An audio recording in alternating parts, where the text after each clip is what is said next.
한자이야기 낱말 이야기 223번째 시간입니다. 이번 시간은 외설이라는 말을 한번 살펴보겠습니다.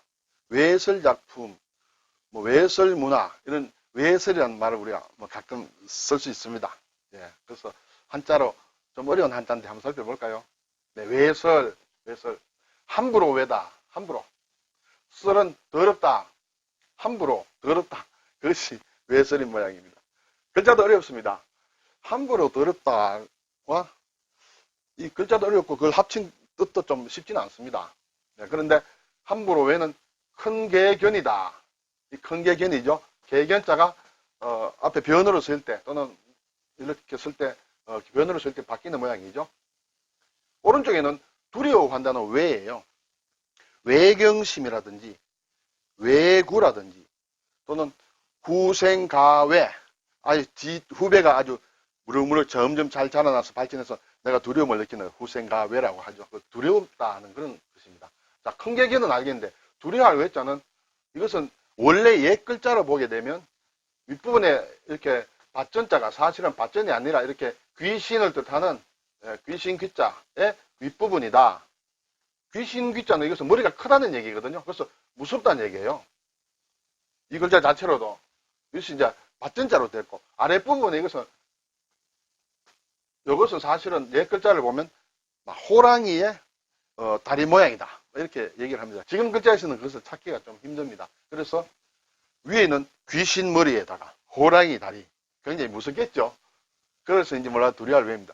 자, 두려워함과 개가 합쳐서 왜 함부로가 되느냐? 큰 개가 함부로 날뛰면 좀 두려운 개는 이렇게 함부로 날뛴다. 이렇게 볼 수 있을까요? 어쨌든 함부로 외다. 더러울 설 참 복잡한데 이것은 두 개로 따져야 됩니다. 가운데 부분을 떼내야 됩니다. 가운데 부분 떼낸 것이 이것입니다. 이것은 보면 뭔가 본 적이 있지 않습니까? 이렇게 보면 여기에 왼쪽에 이렇게 좌부방을 하면 땅을 뜻하는 문육이 되죠. 육군이다, 육지다 할 때. 자, 그리고 이것을 가운데서 뗀 맨 윗부분과 아랫부분을 합치면 오디자가 됩니다. 위에 오디자 위가 있고 아래쪽에 있거든요.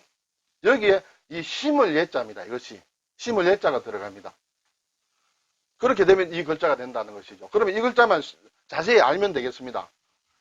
뒷부분에서는 한번 확인을 다시 하겠습니다만 이 부분은 앞에서 이 좌부방을 한 것이 무틀 뜻하는 문육이라 했습니다. 자, 이 글자를 자세히 뜯어보면 흑토자가 있습니다. 흑토자가 두 개 있죠. 흙과 흙이 이렇게 쌓여져 있습니다. 그래서 뭔가 두텁게 쌓여져 있으므로 이것이 묻힐 듯 할 수 있겠습니다. 그리고 다시 보게 되면 흙과 흙으로 뭔가 작업을 하는 모양이 되겠죠. 이것은 두 손을 얘기합니다. 둥글 환자입니다만 옛 글자를 보면 손 두 개의 손입니다. 두 개의 손으로 흙을 만지면서 나무를 이렇게 가꾼다든지 하는 그런 것을 나타내는 글자입니다. 그래서 심는다는 뜻이 되겠어요. 자, 뭔가 손으로 흙 작업을 하게 되면 옷에 흙이 묻겠죠. 그럼 더러워지지 않겠습니까? 그렇게 생각하면 쉽게 생각할 수 있을 것 같습니다. 그것이 제가 생각하는 그것이 가장 쉽게 생각하는 방법이다. 이렇게 되겠습니다. 자, 사진 한번 볼까요? 외설은 우리가 잘 알다시피 성욕을 자극하는 난잡한 행위를 외설이라 한다. 함부로 막 지저분하다. 그런 뜻이 되겠죠. 외설 기사 또는 외설 잡지 이렇게 되겠습니다. 이 글자도 별로 많이 쓰이지 않습니다. 그렇지만 또 우리가 자주 쓰는 것 중에 외람하다. 외람. 함부로. 람은 넘친다는 뜻이죠. 하는 짓이 분수에 지나치다는 뜻이에요.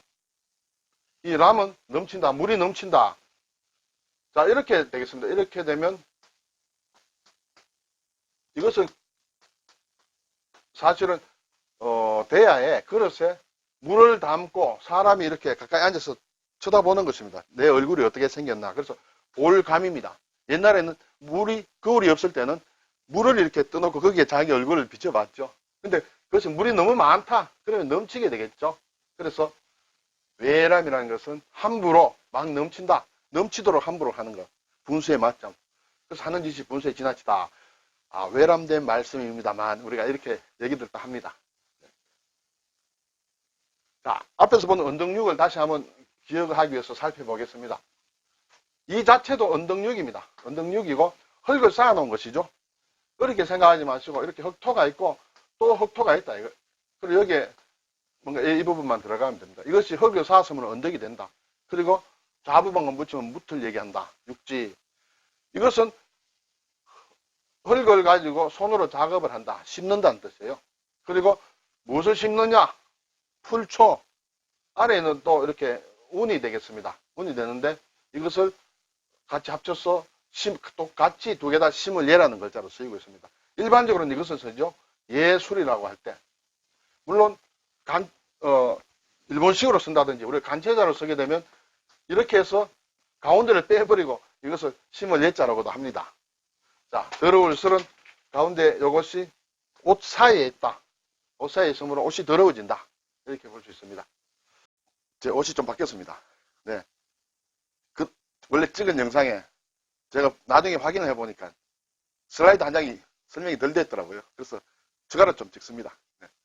이 관련해서 우리가 와이담이라는 얘기를 가끔 하죠. 요즘도 와이담이라고 얘기하는지 잘 모르겠습니다만 제가 좀 젊었을 때만 해도 와이담 이런 얘기들을 많이 했습니다. 그리고 또 EDPS다. 이것도 아시겠죠, 대략. 예.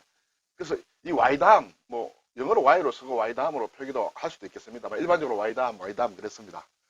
이것은 어디서 왔느냐 하면 일본말에서 온 것입니다. 일본말에 외담이라는 외설스러운 말이라는 뜻이겠죠. 이 발음이 와이당이 되겠습니다. 와이당. 그래서 우리가 우리말로 이제 언어 내지는 속어 비슷하게 이렇게 와이담 하고 있습니다. 그리고 EDPS도 보면 원래 사전에 보면 뭐 사전에 나오는 말은 아니죠. 그렇지만 언어로서 음담패설이라는 그런 말을 EDPS로 줄여서 얘기를 하곤 했습니다. 지금은 이런 얘기 뭐 전 잘 듣지는 못해서 모르겠습니다만 하는지 모르겠습니다. 음담패설은 음탕하고 상스러운 이야기다 이렇게 되어 있습니다.